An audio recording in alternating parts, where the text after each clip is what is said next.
Bibi Netanyahu's gone back and forth supposedly on whether he supports his own ceasefire proposal. It's all just such a joke at this point. I got to be real here. Like, the Israeli the war cabinet reportedly, that was who agreed to it, and they were a part of crafting it. And you heard from Netanyahu staffers, Barak Ravid said a few months ago or weeks ago that they agreed to it.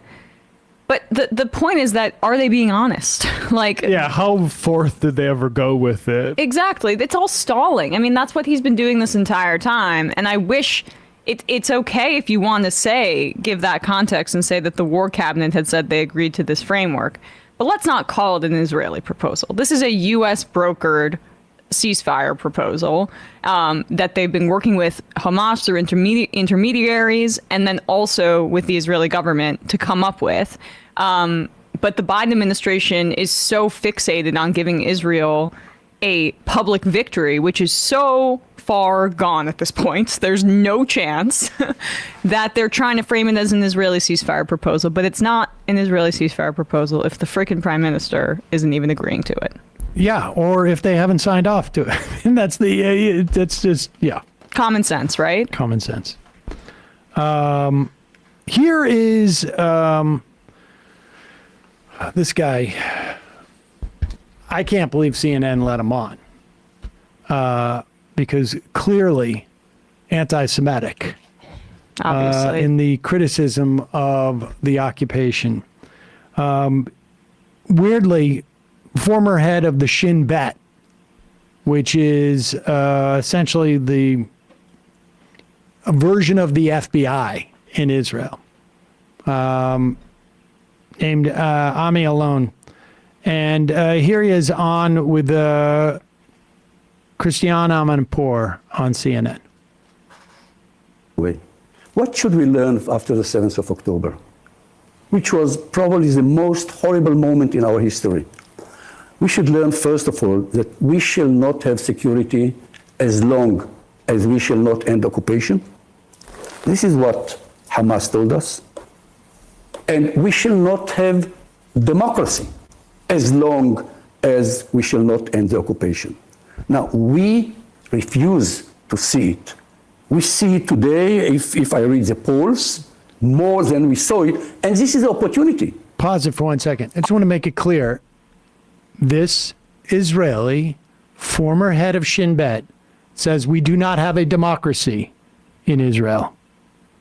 We also will not have security unless we end the occupation.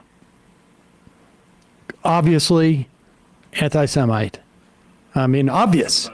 Obvious. Do you hear what he's saying? Terrorism. Obviously in bed with Hamas. A Hamas supporter. Obviously. Go ahead.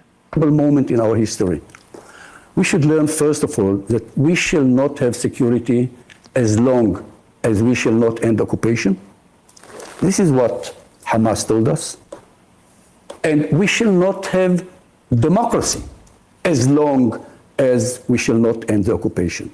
Now, we refuse to see it. We see it today, if I read the polls, more than we saw it, and this is the opportunity. Our government do not see it. Yoav Gallant do not probably understand it, but he doesn't have the courage to say it because his base, he has to be elected. So the political power today is not in the hands of the political leaders. The political power is somewhere in the street, and we, people in the street, we do not understand it. And we understand it more and more, and this is why the demonstrations are very, very important. But this is why the international community has a role. Because the international community has to understand, yes, we have to save ourselves from ourselves. But it is not a conflict between Israel and Palestinians anymore. It is a regional conflict that will create a huge impact on the international community. Do you think President... All right, and let's be clear what he's saying here. This is an Israeli begging for people to be protesting against what Israel is doing so that their governments will put pressure on Israel, because he's basically saying the country has been hijacked by either right-wing, I guess, political power, or just a sort of almost some type of mass psychosis that we need to be saying we need to be protected from ourselves. And so you've got this Israeli on U.S. television, or maybe international, I guess, CNN, begging for people to be doing the protests that we do here, where our politicians say you're being anti-Semitic. And that's the AIPAC lobby for you, right? Where this is somebody who has worked in Israeli politics and intelligence, who's saying what's common sense for him from his perspective of it. But you have the Israel lobby in this country that is funding these races and funding candidates in order to deny that very obvious fact. And on the other side of things, like, if you're just concerned about the preservation of Israeli society, what does this kind of complete deprivation of food, like there was a UN report again today that 96% of Gazans face extreme levels of hunger. I guess this was from actually the Integrated Food Security Phase classification, but it's associated with the United Nations. Like, what does that do to an entire population in terms of how they will relate to Israel going forward, or the trauma and the fact that we know that over 20,000 kids are missing or unaccounted for and presumed dead, because we know these death tolls are just going to keep rising and rising once we actually get an investigation into there. Like, if you're just concerned with Israel, this is, and that's, I'm sure, part of why his concern as well.